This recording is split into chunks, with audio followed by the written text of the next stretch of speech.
రేవూరి ప్రకాష్ రెడ్డి గారు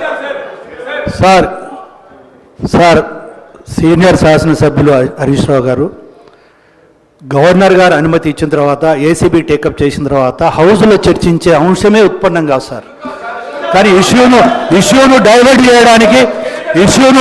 చేయడానికి హౌస్లో అని చెప్పి పబ్లిక్లో ఒక కన్ఫ్యూజన్ క్రియేట్ చేయడానికి చేసే ప్రయత్నమే కానీ ఇది చట్టబద్ధత కాదు.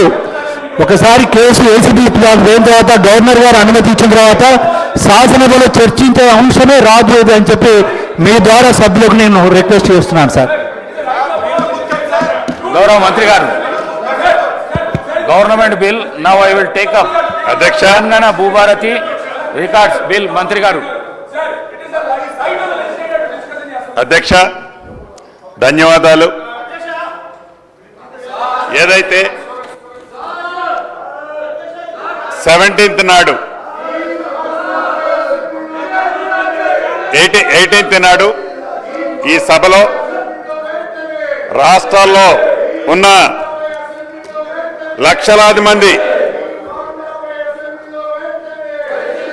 రైతన్నలకి, భూములున్న రైతులకి ఒక భరోసా కల్పించే దాంట్లో భాగంగా సాధించుకున్న తెలంగాణ రాష్ట్రంలో ఆనాటి ప్రభుత్వంలో ధరణి ద్వారా కానీ 2020 చట్టం ద్వారా కానీ ఏదైతే రైతుల ఇబ్బంది కలిగిందో, ఏదైతే నష్టం కలిగిందో దాన్ని 2024 భూభారతి తెలంగాణ చట్టం ద్వారా సవరించే అంశాన్ని తమర అనుమతితో 17వ తారీఖు ఈ నెల ఇదే సభలో బిల్లు ప్రవేశపెట్టడం జరిగింది. అధ్యక్ష, ఆ రోజు కొన్ని అంశాలు మీ ద్వారా ఈ సభలో ఉండే సభ్యులతో పాటు రాష్ట్రంలో ఉండే లక్షలాది మంది భూములున్న రైతన్నలకు అభద్రతలో ఏదైతే ఉన్నారో వారికి ఒక భరోసా కల్పించే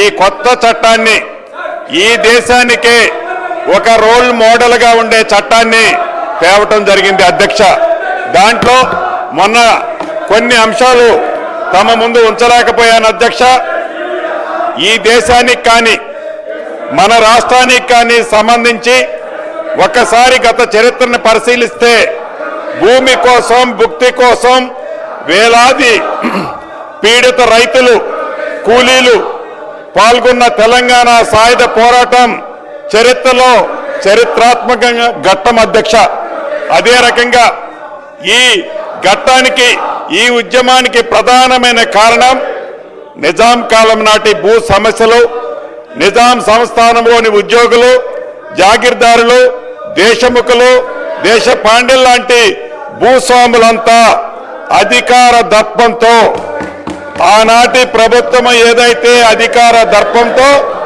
ధరణిని 2020 చట్టాన్ని తీసుకొచ్చి ప్రజల నెత్తిన రుద్దిందో అటువంటి చట్టాన్ని గతంలో నిజాం నవాబు కంటే ముందు కూడా అదే పద్ధతి ఉండేది. అధ్యక్ష, అదే రకంగా ఈ ధరణి సమస్యలు పరిష్కరించలేకపోవటం, క్షేత్రస్థాయిలో బాధితుల బాధను అర్థం చేసుకోకపోవటం, ధరణిలో ఎలాంటి సమస్యలు కూడా లేవని బుకాయించడం అనేది ఆనాటి ప్రభుత్వం మనం ప్రత్యక్షంగా చూశాం. అధ్యక్ష,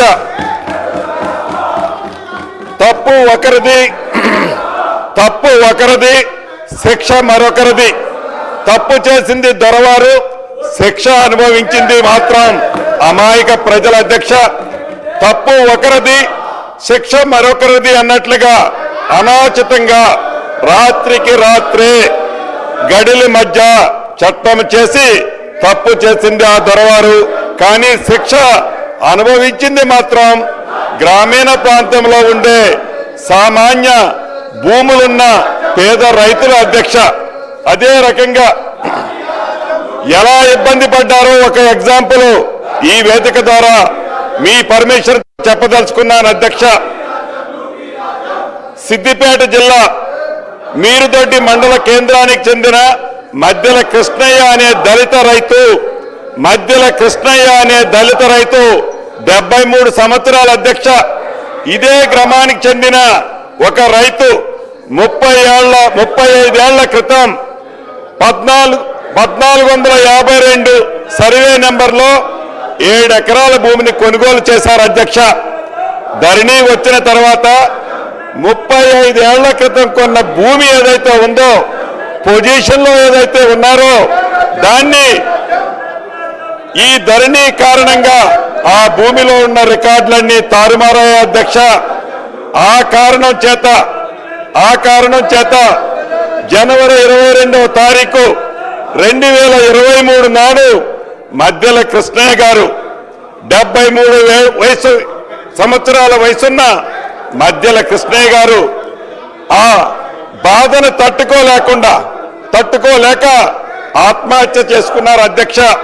ఇది అంటే ఇటువంటి కృష్ణయ్య గారు లాంటి వాళ్ళు కొన్ని వేల మంది బాధితులు ఈ చట్టం ద్వారా, ఆనాటి చట్టం ద్వారా ప్రత్యక్షంగా నష్టం కలిగింది అని తమరికి ఈ వేదిక ద్వారా తెలియజేస్తున్నాను అధ్యక్ష.